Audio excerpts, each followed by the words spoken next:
হলো ড্রোনের মাধ্যমে জমির প্লট খুঁজে বের করে আমি আপনাদেরকে দেখাবো।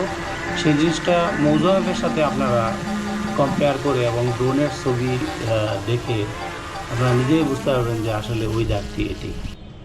তো জমি কেনার সময় এবং জমি বন্ধক নেওয়ার সময় জমির দাগ চিনে জমি কিনা অত্যন্ত গুরুত্বপূর্ণ, না হলে অনেক জটিলতার সৃষ্টি হতে পারে। সেই জন্য আমি এই ড্রোনটি ব্যবহার করে কীভাবে সহজে এই ড্রোনের মাধ্যমে আপনি যে প্লট বন্ধক নিচ্ছেন এবং বা যে প্লট আপনি ক্রয় করছেন সেটা আসলে সঠিক সেই দাগ কিনা সেটা বের করার জন্য আমি অত্যাধুনিক পদ্ধতিটি ব্যবহার করেছি এবং আপনাদের আশা করি এই পদ্ধতিটি আপনাদের জন্য উপকারে আসবে। আপনারা যারা এই জমি ক্রয় করেন অথবা ব্যাংকার হিসেবে জমি বন্ধক নেন, এই পদ্ধতির মাধ্যমে আপনারা সহজেই বের করে নিতে পারবেন যে আসলে প্রকৃত জমি কোনটা। আমরা অনেক সময় জমি কিনলে দেখা যায় যে জমি যে জায়গায় আমাকে দেখিয়ে জমি বিক্রি করছে সেই জায়গার দাগ ওই জমি না, আমাকে যেই জায়গা বিক্রি করা হয়েছে সেটা হয়তো অন্য জায়গায় এবং যেটা দেখানো হয়েছে সেটা হয়তো আরেক জায়গায়। কাজেই যেখানে জমি যেখানে দখল সেখানে দাগ থাকতে হবে, নাইলে একটু সমস্যা হবে। এই জন্য এইসব ঝামেলা থেকে পরিত্রাণ পাওয়ার জন্য আমার এই ড্রোনের মাধ্যমে জমির দাগ খতিয়ান দাগ বের করা আপনাদের আসলে অনেকই উপকার আসবে। আসুন আমরা এই ড্রোনটা চালিয়ে নিয়ে যাচ্ছি।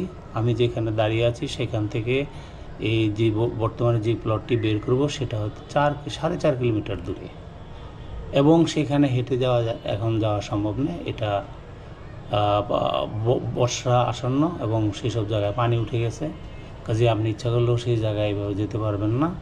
তো এই ড্রোনের মাধ্যমে অতি সহজেই কীভাবে ওই জমিটি বের করলাম আমি আপনাদেরকে দেখাবো।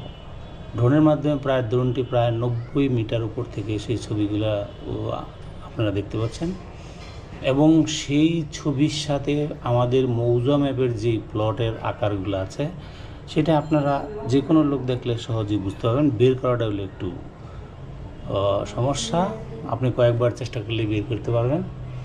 আশা করি আমার এই ভিডিওটি আপনাদের অনেক কাজে লাগবে।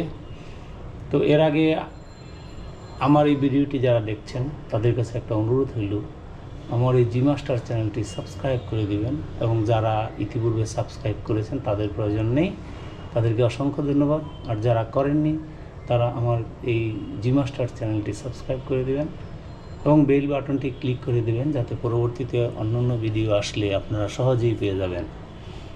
তো আমি আমার ড্রোনটি চালিয়ে নিয়ে যাচ্ছি এবং সাথে সাথে আপনাদেরকে এই বাংলার যে অপরূপ প্রাকৃতিক সৌন্দর্য সেগুলো আকাশ থেকে আপনাদেরকে দেখানোর চেষ্টা করেছি। তো আমরা এখন ওই জায়গায় চলে যাচ্ছি। কিছুক্ষণের মধ্যে ইনশাল্লাহ ওই জায়গায় ড্রোনটি চলে যাবে। ড্রোনটি সেভাবে সেট আপ করে দেওয়া হয়েছে। তো আপনারা দেখেন, একটু আমাদের সাথে থাকেন এবং আমাদের এই ভিডিওটি আপনাদের অবশ্যই উপকারে আসবে বলে আশা করছি। চলুন আমরা সেই জায়গায় চলে যাই।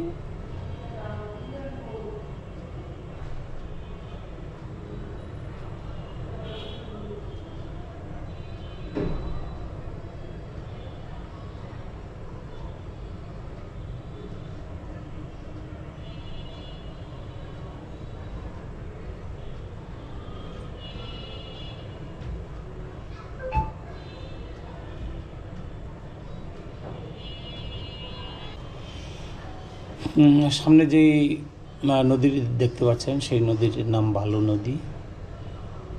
আমরা ভালু নদীর একবারে তীরবর্তীতে ভালু নদীর তীরে চলে আসছি। আমাদের জমিটি সম্ভবত এইখানেই। তো ড্রোনটি আমাকে বলে দেবে সে কোথায় আছে। ড্রোন আস্তে আস্তে চলে যাচ্ছে সেখানে এবং সম্ভবত এখানেই ড্রোন খুঁজে হয়তো পেয়েছে, আমাকে দেখাবে, আপনাদেরকে দেখাবে জমিটির অবস্থান কোথায়।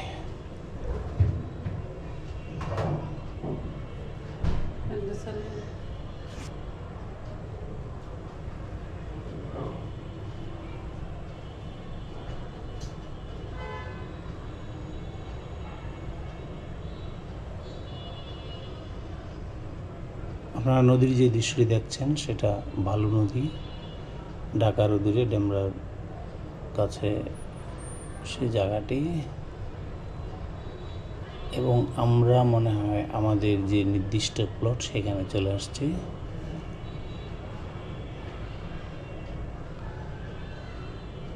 আপনারা কিছুক্ষণের মধ্যেই সেই দাগটি অবশ্যই ড্রোনের ক্যামেরার মাধ্যমে আপনাদেরকে দেখাতে সক্ষম হব আশা করছি। ড্রোনটি থেমে গেছে এবং সে অবশ্যই ওই জায়গায় চলে আসছে।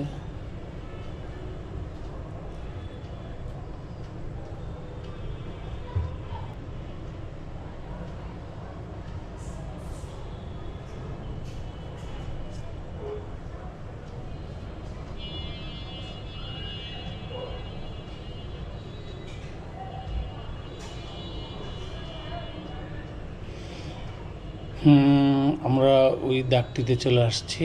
এখন আমি আপনাদেরকে মৌজুমাটা দেখাবো এবং আমার ড্রোন যেই দাগটা খুঁজে পেয়েছে সেই দাগটার সাথে আপনাদের কম্পেয়ার করে দেখাবো।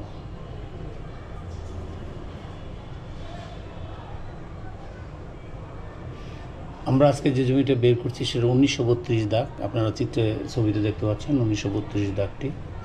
ওটার ডিজাইনটা কীরকম সেটা আপনারা একটু লক্ষ্য করেন।